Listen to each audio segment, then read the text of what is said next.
Reading. Question number 10, activity 8 of your PAP form. How to answer that? Stay tuned.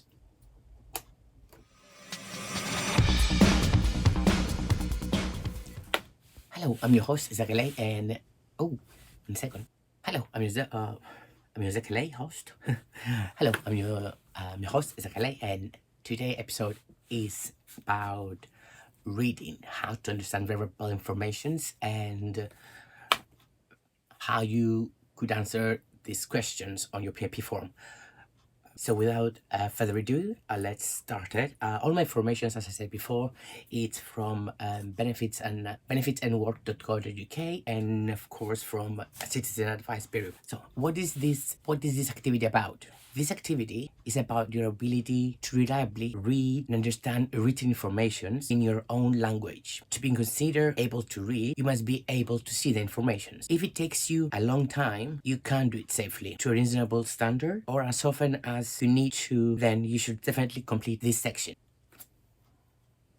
The law. Remember words like an prompting, supervision, and assistance appear in many activities and have strict legal definitions. See general definitions you need to know. In this activity, the following words and phrases also have strict legal definitions, and they are: read means include read signs, symbols, and words, but does not include reading braille. Basic written information means signs, symbols, and dates written or printed standard size text in your native language. And complex written information means more than one sentence or written or print more than one sentence of written or printed standard size text in your native language. Guidance for health professionals give the following example. An example of simple information would be a green exit sign on a door in a public building. An example of complex information will be your home may be at risk if you do not keep up repayments on your mortgage or any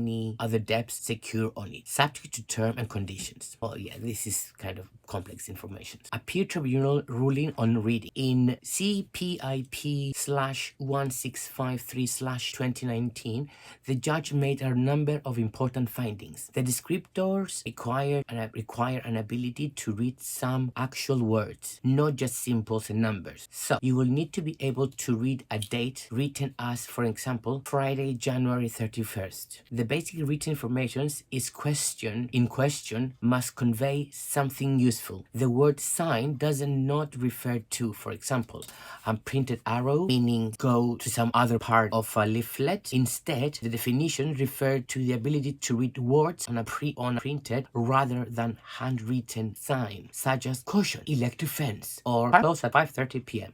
Prompting will seldom the relevant because explaining what a piece of basic written information is, so that the person does not need to read, is not prompting them to read. And gives an example: cannot read or understand signs, symbols, or words at all. Does not mean that the claimant cannot read any words, but that they cannot read the basic written information at issue in this activity. The judge also reinforced the need for the reading to be done reliably. He said that, and I quote, "For people without difficulties in this area, reading a short sign will be almost instantaneous. We will argue that many people diagnosed with conditions such as autism spectrum disorder, ASD, attention deficit disorder, ADD, or a proceeding disorder have difficulties with visual processing, language processing, short-term working memory, concentrations, focus, and other issues. This may mean that whilst you have a high standard of literacy, you take in writing information more slowly,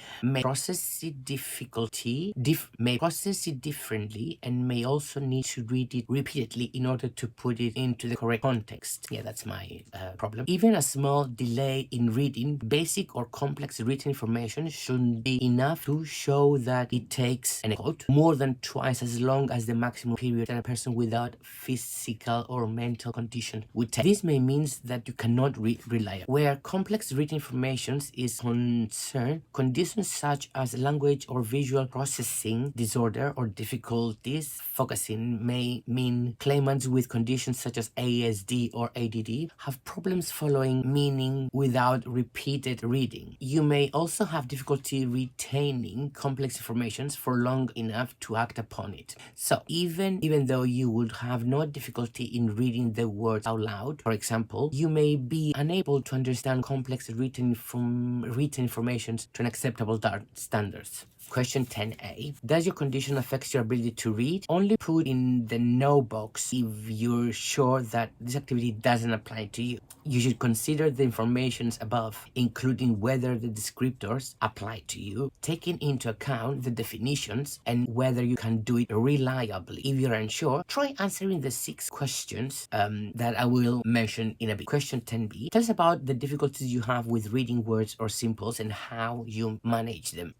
This is an opportunity to explain in your own words why you should score points for this activity. Your answers should cover all of the following 6 points. 1. What conditions cause you problems? You need to make the link between the effect of the conditions and the problems you have with reading. Otherwise, the decision maker may argue that you simply prefer to have help or find it more convenient to use an aid. For example, you may have difficulty with reading because of a visual impairment, which makes it difficult for you to see text, or a learning difficulty, which means you have not learned to read. I have learning difficulties. 2. What are the problems you have? You need to explain in as much detail as possible what problems you have. As we explained in reliably, the most important PAP word above, you need to include details about A. Time. Does it take you more than twice as long as other people? B. Safety. Is there a danger to you or anyone else? For example, you might have to read something that is caution or is dangerous, and you might understand something else and you'll do it. So it's not safe. C. Standards. How well can you do it, and does it cause you issues such as pain, fatigue, or breathlessness? D. Repeatedly. Can you do it as often as is reasonably required? If you can only read braille, or if you rely on written information being read aloud to you, this count as not being able to read at all. If you have never learned to read or have great difficulty reading because of a learning difficulty, give details. If you can read but have difficulty understand because of, for example, poor concentration or learning difficulties, give details. Well, I told them before, but they haven't done anything. Anyway, DWP guidance state that consideration needs to be given to whether the claimant can read and understand information both indoors and out. In doing so, consideration should also be given to whether the claimant's issues or could reasonably be expected to use aids or appliances, such as large magnifier to read text when indoors and portable magnifying glass to do so when outside. If the claimant is unable to complete the activity as described either indoors or outdoors, the descriptor may apply. 3. Do you use aids or appliances? If of your health condition or disability, you need to use aids or appliances. In order to read, then you may score 2 points for 8B, unless higher scoring descriptors apply to you. If you don't use them, please read on, because the decision maker may say that you should be awarded fewer points unless you deal with this. I think this is what they've done to me.